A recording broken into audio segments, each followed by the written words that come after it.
It's now time to take you back to our top story, where sources have said that Indian soldiers have resumed patrolling in Demchok, one of the two flashpoints between India and China on their de facto border, which had remained unresolved since the June 2020 Galwan Valley clash. Now, what does this mean in terms of mending ties between the two neighbouring Asian giants? Let's find that out with our expert guest, Lieutenant General Sanjay Kulkarni, retired, former Director General Infantry of the Indian Armed Forces and the Indian Army, in fact. General Kulkarni, welcome to the show. What can you tell us about what can one infer from the fact that patrolling in at least one of these two unresolved points has now begun? That's what the Indian side is saying in terms of sources who are speaking to the media. Yeah, positive development, God. Absolutely positive development, because it reduces tension. And once the tension is reduced, automatically you will find that the trust will soon be earned between both the sides. And once the trust is earned, you'll find, slowly and steadily, the disengagement process will lead to de-escalation, then maybe it leads to de-induction. But this is a very, very positive step, because sometimes it so happens that there could be just a wrong, some mishap might occur if the troops are eyeball to eyeball contact. But with this kind of thing which has happened at Demchok and at Demchuk is a very, very positive step. And it was much easier to be done in Demchok, because that's something, because it was all along the Charning Nala, and things can always be sorted out. And as we have all seen, 21st kind of an arrangement takes place, and we all understand that agreement sort of a thing takes place between the two countries. But 23rd, the pullout starts. And by yesterday, on the occasion of Diwali, the sweets are exchanged. So how quick everything happens,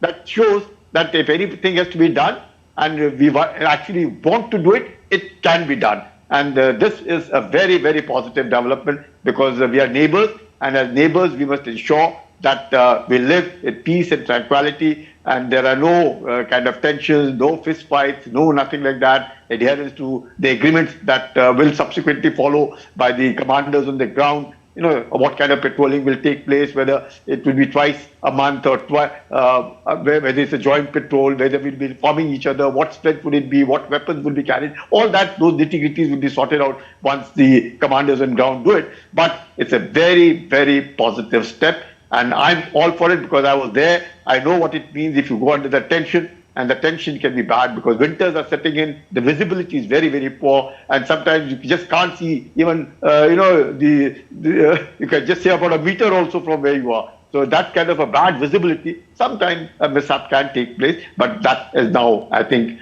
thank God, it remains as something of the past, which will never and should never, never happen again. Because trust is something which takes a long time to be earned. And that once we earn that trust between the two armies, I think a lot of things will be good for both the countries. Mm-hmm. And India and China have a history of joint patrolling as well in these or similar areas? Yes, yes. What happens at some places, there are buffer zones that have been created in the earlier one, in patrol point 14, 15, 17 alpha, Pangang, so buffer zones have been created. At some places where they were eyeball to eyeball, had pitched up tanks, both sides have disengaged, like a Demchok. At Demchok and Charning Nala, there was a little bit of a issue where the tent was there. I'm sure they would have done that away. Because all these kind of joint patrols also, like at Demchok, I can understand. It's very easy because both the troops are very close sighted to each other. And you can see it exactly, starting from anywhere. So Demchok is a little wider.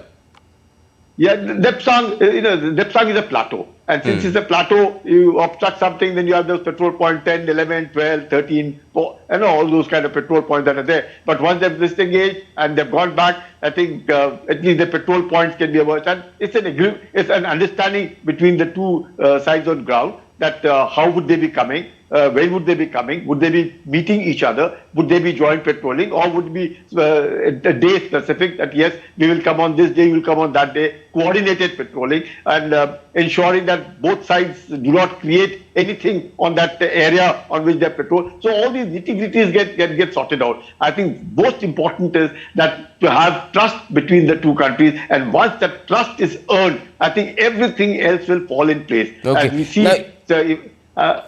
You mentioned these 3 Ds that we tried to explain to our viewers in a graphic form as well. That was playing on the screen just a while back. But just tell us, how incrementally do they flow from one to the other, and yet do we have a complete agreement between the two sides, between India and China, that one will follow the other? First disengagement, then de-escalation, and then we will have the third step as well. See, what happened, the first step, as you rightly said, is the disengagement. Because disengagement, then that takes place, first and foremost, is the tension gets reduced moment there is disengagement, because their eyeball to eyeball contact is not there, arrangements are there, whether for whatever it may be, a buffer zone or a disengagement. So the troops are not facing each other. That's the first step, and I think that's very, very important step. That leads to de-escalation. Obviously, when there is disengagement, and when you are not likely to confront each other, you're not likely to involve yourself, there are arrangements and agreements which will take place, nitty-gritty sorted out, then of course it leads to a de-escalation. And then finally, de-induction. The de-induction process, of course, may take time, because the Chinese have constructed huge infrastructure, fantastic roads on the side, the G219 which has come up, the amount of military equipment that has come, and they've plonked it over there. So that all slowly and steadily, I think once the disengagement takes place, you will find that the de-induction would subsequently happen when the de-escalation takes place. But very important is the disengagement. That's the first step, because that leads to reduction of tension and virtually no tension. Trust earned, then subsequent is the de-escalation, which automatically follows the disengagement if you adhere to the terms of agreement. Very important is the terms of agreements must be adhered to by both sides, because we saw it earlier.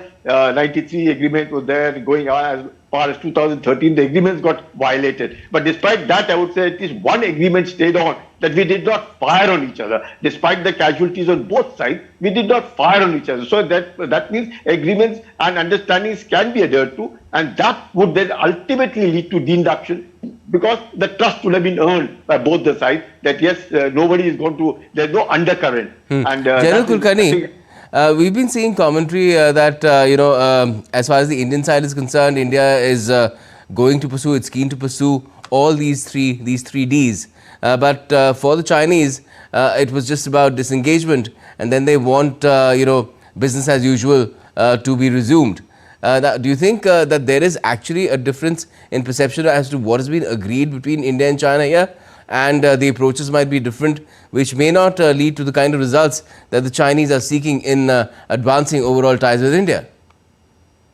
See, the disengagement, once it is done, there will be verification on grounds, because it's very, very important the verification is done. If the verification is not done, then there will be vilification unnecessarily, which is totally avoidable. So the disengagement, which lead to verification, once it is verified, and then, of course, the de-escalation process starts, because then the agreements between the commanders on ground would be there. And generally, the commanders on ground will have decided that, okay, these are the patrolling points. We will go along this. If there are joint patrols, we'll be on our side of the patrol point. You'll be on the other side. Like the earlier times, used to have a banner drill. Banner drill implied that when you saw each other, we lifted a banner to say that, look, we are approaching each other, we are on our side, you get on to your side, and it was adhered to, and both sides would go on to their respective areas. So this kind of arrangements that are there, definitely, as I said, disengagement, verification, leading to de-escalation, and ultimately, finally, once the trust is earned, will lead to de-induction. The de-induction may take a long time, as I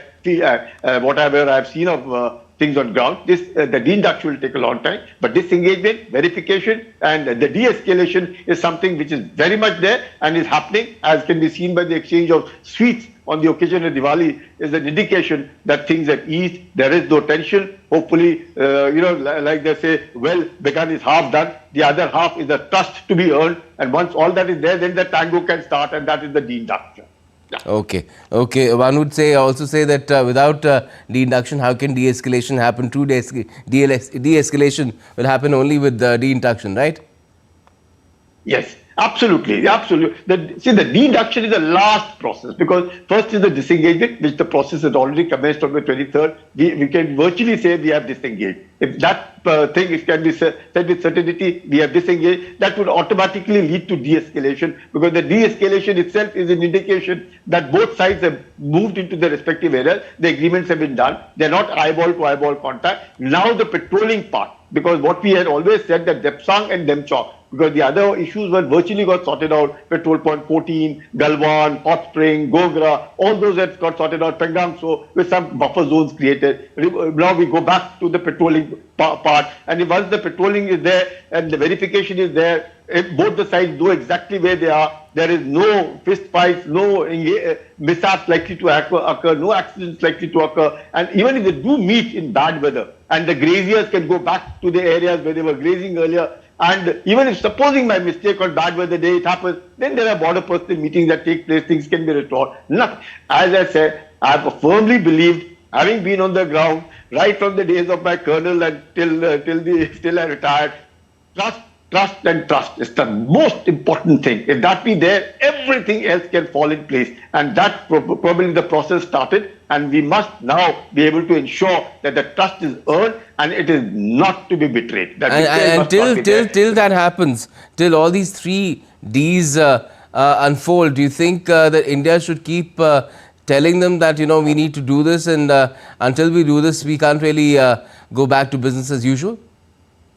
Yes, like the Prime Minister is very clear. He said it very nicely and we put it very subtly, mutual respect and mutual trust and mutual sensitivities. Mutual trust, mutual sensitivities and the mutual respect that is earned will lead to de-escalation. And the disengagement process has commenced, the de-escalation process. And then ultimately the de-induction will happen. So it's very important that mutual sensitivity, mutual respect and equals, we must be able to deal with it. And once we deal with as equals, and the trust, as I said, most important, the biggest factor that has got really a casualty in the entire thing is trust, which surprises me as to why did they do what they did. Because the commanders would have changed on ground over the last 5 years, 4 years, so many changes of commanders at all levels they would have taken. The leadership is still there. And once you find that the leadership decides that it has to be done, it is being done. And that is the most important thing. I think the BRICS led to one thing, 21st, 23rd, 31st. Just see how quick and everything. What couldn't take place in the last 5 years and 4 years and eyeball to eyeball and so much of tension and the relationship between the two countries going down south. But now suddenly you find everything. And it's very important, as I see, not because I'm an Indian and an army officer that I'm saying, China has to play a huge role because it was they who did it, what they did. And it is they who have to ensure they have to earn the trust. And that trust, I'm sure, they will make all the efforts to earn. And we are there together. If the trust is there, everything will fall in place. Yes, and a very good way to do that would also be to address the issue of settling the border dispute as well, which has been lingering for more than 4 decades. But that's another kettle of fish, which I guess we'll talk about another day. Thank you so much for joining us for the moment, General Kulkarni.